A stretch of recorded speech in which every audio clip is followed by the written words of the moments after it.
Here's my number one tip if you're wanting to move away from feeding your baby to sleep at whether it's nap time or bedtime. And remember, there is nothing wrong with feeding your baby to sleep, but I understand that it can fast become unsustainable, so here's what I recommend. During the day, use any other sleep association in order to help your baby get to sleep. There are no rules outside of feeding to sleep. So whether or not you rock them, wear them in the carrier, push them in the pram inside even, you're going to replace the feeding with another heavily assisted sleep association. You do not have to go straight into your baby self-settling in their crib alone. Because what's going to happen is you're going to swap feeding with a different sleep association that then you can wean out.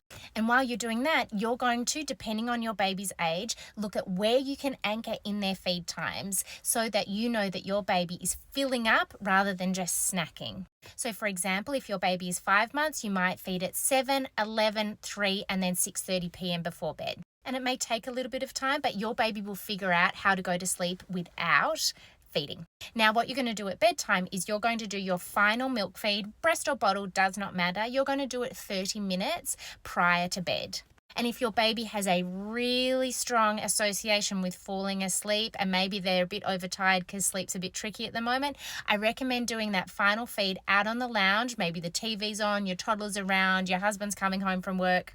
And that little bit of extra stimulation means that your baby is more likely to stay awake during the feed. It also gives them plenty of time to digest, burp. You can still hold them upright a little bit if they're a bit refluxy.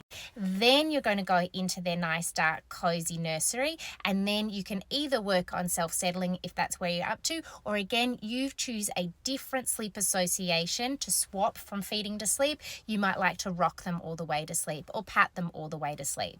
It may not happen as quickly as feeding to sleep, but with your consistency, they will pick up on the new pattern of what is coming next.